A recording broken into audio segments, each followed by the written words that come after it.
Ali berkata, "Uncle, sekarang you sudah janji masuk Islam. Sekarang you masuk Islam lah, saya sudah jawab you punya soalan."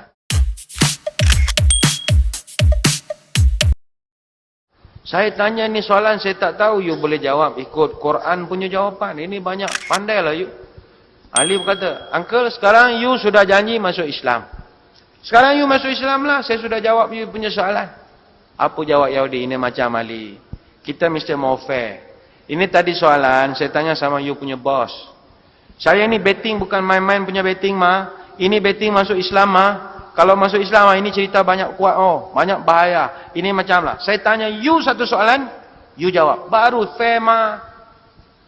Ali kata, okey lah, nak tanya apa soalan saya jawab. Tapi you mesti janji masuk Islam mah. Ini mesti betul-betul masuk Islam punya. Baiklah, Ali tanya, apa you mau tanya? Tanya sekarang. Yahudi ni tanya, "Wahai Ali, ceritakan pada aku kisah 7 orang pemuda tidur dalam gua 310 tahun. Tolong cerita sekarang." Ali ketawa. Kau. Ali ketawa. Yahudi tanya, "Hamzah, you ketawa?" Halo, ini soalan jangan tanya saya tau. Ini soalan saya pun tak payah jawab. You tanya itu budak kafar. Itu budak kafar, itu sekolah agama, itu tuan guru.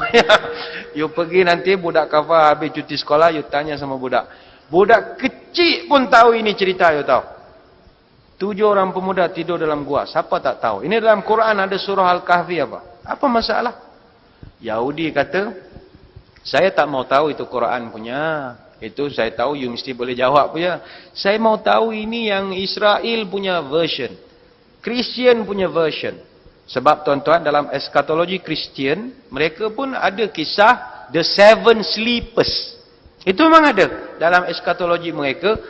Tapi versi di mereka lain lah. Cerita tentang 7 orang laki-laki, 6 orang tu menteri, 1 orang gembala kambing, bawa seekor anjing.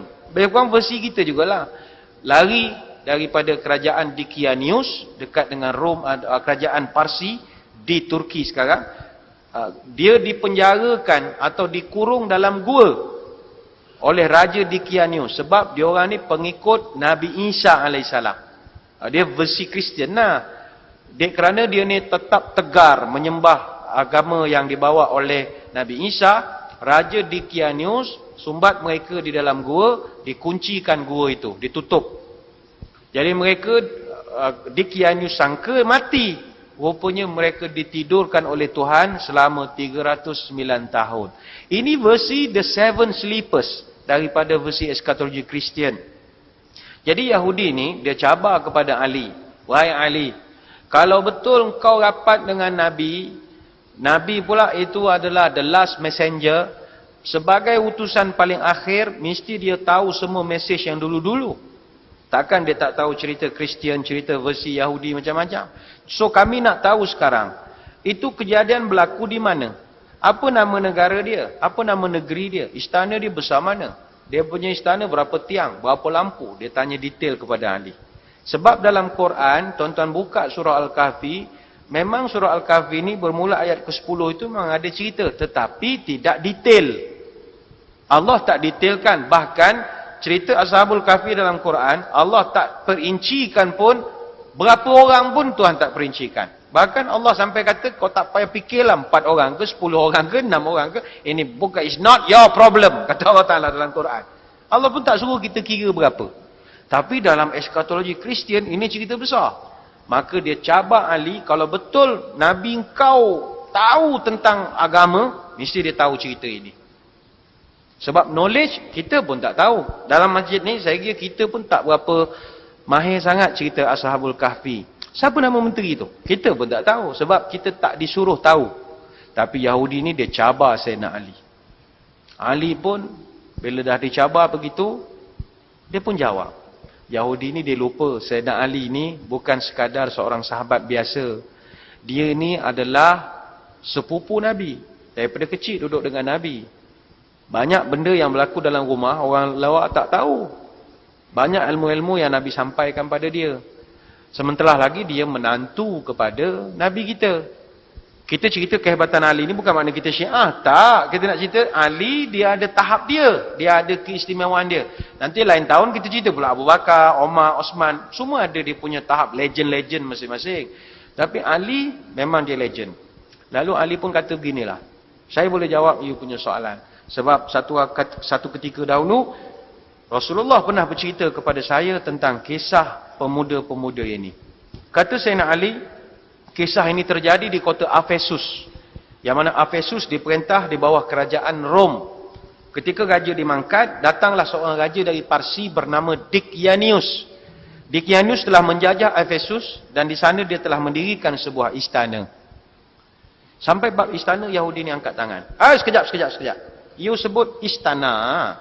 Itu istana berapa besar? Berapa tiang dia ada? Berapa panjang dia punya dinding? Kalau betul lah you tahu. Jawab Ali, kekasihku Rasulullah pernah bercerita tentang istana. Istananya dibuat daripada batu marmar, panjangnya 1 farsakh, lebarnya pun 1 farsakh. 1 farsakh ni 8 km. Mana dari sini sampai mana Batu Peringgi, sampai Hard Rock ke mana ke? Sampai ke sana lah dia punya panjang istana itu. Lebarnya pun 8 km juga. Dan dalam istananya itu ada 1000 lampu dan ada 1000 tiang. Dinding asrambi di sebelah timur dan barat, kata Sayyidina Ali, ditebuk lubang sebanyak 100. Detail lah, cerita ni agak detail. Saya tidaklah berhajat nak bercerita secara terperinci. Nanti ceramah kita malam ni jadi ceramah Ashabul Kahfi pula nanti. Tapi cerita ini ada dirakamkan dalam dalam kitab Qisasul Anbiya. Muka surat 566, tafsir ayat ke-10 surah Al-Kahfi. Iaitu kisah dialog antara Sayyidina Ali dengan 3 orang Yahudi. Ini saya kasih homework lagi ya. Qisasul Anbiya, muka surat 566.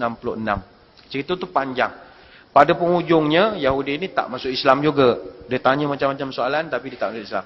Ada setengah riwayat kata, dia masuk Islam. Wallahualam, itu bukan masalah kita lah. Dia masuk, tak masuk, kita apa peduli. Kita bukan masalah kita.